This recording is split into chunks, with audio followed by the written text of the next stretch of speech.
Okay, so tonight's shir is a Kibud section 2.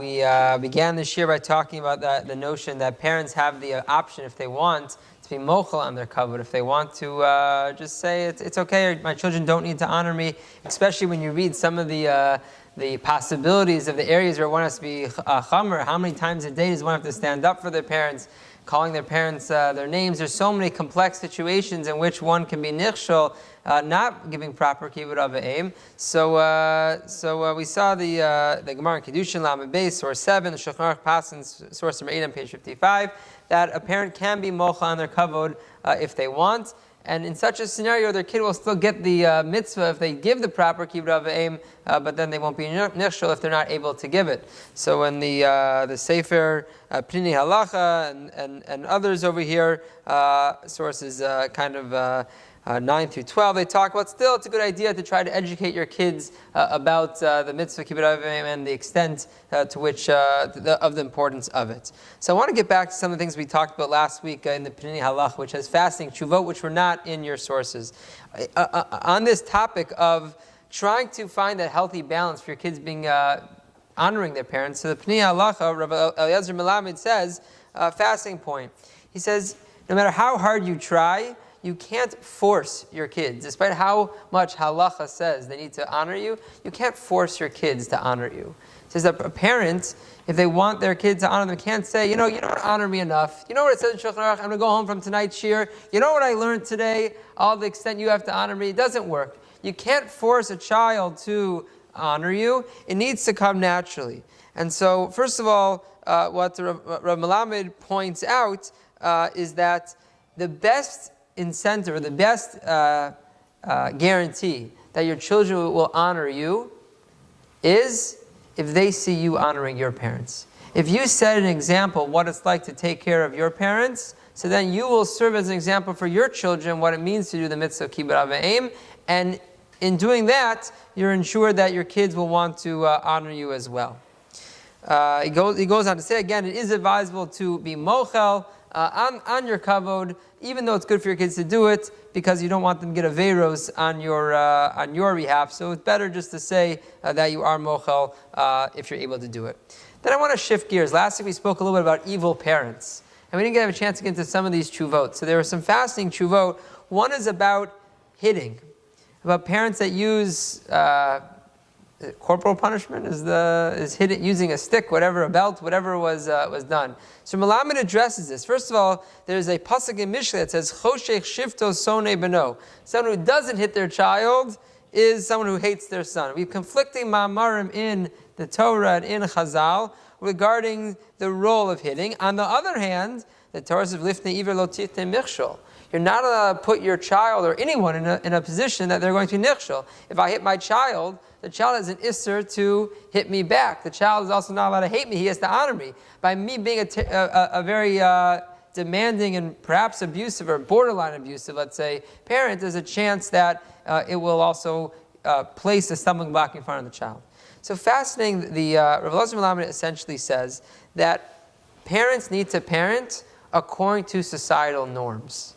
In essence, it was true that there was a time when society dictated that hitting your child was considered acceptable, but today, where studies or psychologists can report that it's not beneficial, so parents need to parent according to the situation. And I know that someone reported to me recently that there's a lot of immigration in our country, so there are different cultures which stick to their parenting techniques despite the society that we're in. And Rav Eliezer Melamed says that the b'derech klal, a person should be mechanech according to the societal norms. He says that one of the potential scenarios, let's say you truly believe that hitting your child, obviously not in an abusive way, hitting your child is good, proper chinuch. So what's going to happen is he's going to go to school and he's going to report to one of his friends of what his parent did, and his friend's going to go report him to the school psychologist, the guidance counselor, and then the kid's going to find out that what happened is not considered okay, and the kid is going to get more problems, psychological damage, trying to unpackage what exactly took place. Rav Eliezer Melamed basically says, parents need to parent according to societal norms, and bisman hazeh we stick away from using corporal punishment. Okay, that's Inyan number one. The second topic I want to talk about is fascinating. Is what about those are rolling your eyes about going to a psychologist? So you're going to love this one.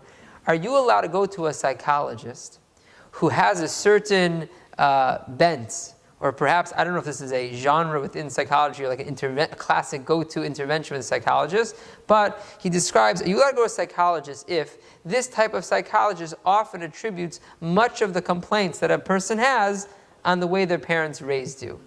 That's, I don't know if this is, again, I'm looking around the room, how many psychologists we have here. I don't know if this is like a standard approach or a classic idea. You know why you're messed up? Because the way your parents raised you. So Shaila, are you allowed to go to a psychologist who's going to help you work through your problems by blaming it on the parents? And then you're going to have a more difficult time with the mitzvah kibud av v'em. So here, Rabbi Elazar Melamed has such a fascinating insight. He says, you're not allowed to go to a psychologist who's going to basically say, all of your problems are your parents, let's bash your fault. You're not allowed to go to a psychologist who's just going to blame everything on the parents, even if it makes you feel better, even if it takes away some of the sting. But he says a good psychologist is someone who's going to help you understand how to work towards having a healthier relationship with your parents around the issues. If the psychologist is going to understand there are certain things that you blame your parents for, but he's going to help the child kind of come to a better understanding, even if it is the understanding of the way things were during your parents when they were kids was different. And you need to recognize that they're not evil people, they just were raised in a different era, and societal norms were different during that time, and maybe that's why it's different. If the psychologist is able to help you kind of come to a better understanding of your experiences, and maybe even shed light on your parents, so he says that's definitely okay. That's definitely okay. So just a fascinating tshuva about going to psychologists to deal with their issues. He says, "Aim mitzvah sheyeladim yachshu shekol ma shehoreim osim v'choshrim hu mushlam." It's no mitzvah to think your parents are perfect people. You're allowed to work through your issues, and even if it means understanding that your parents are flawed people, but it needs to be in a way that the end one can still hold on to the relationship. He goes on a step further. He says this approach that blames everything on their parents, so it causes other damage. Because if you blame everything on the parents, so now you've ruined the chance for this child to have any ability to do kibud av v'em for his parents. Because now you've pinned everything there is to blame on the parents. If the child walks by not being able to respect their parents, so then they'll never be able to retain that relationship with their parents.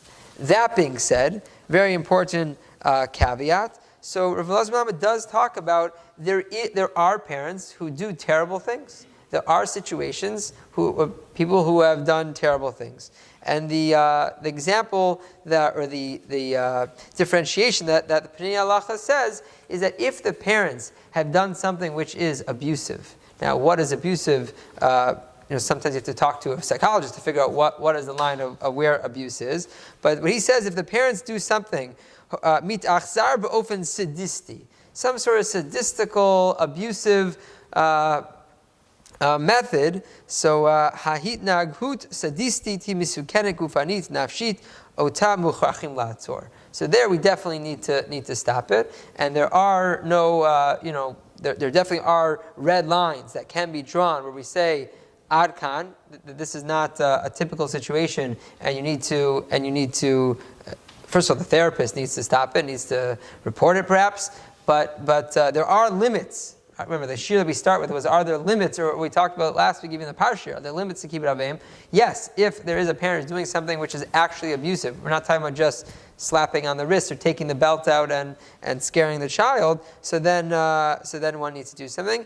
And just the sharpness and psychological sharpness of Rav Elazar Melamed, he says, and one needs to teach the kid that it's not their fault. What he does say, which is very difficult, is one should try to educate the child to explain that the parent has an illness. That in scenarios where the parent is doing something which is abusive, one wants the child to eventually be able to have a relationship with the parent. One wants the child to be able to have the ability to understand, to bifurcate between the good things that the parent has done for them and the not as good things. And therefore, if one can help frame, the illness, or frame help the child understand the difference between the positive things and the negative things, so that is probably the psychological approach. And that really fits in with this whole approach in general, that he's saying that one can't go to a psychologist to pin all of the blame on the parents, but there obviously are extreme situations in which red lines need to be drawn.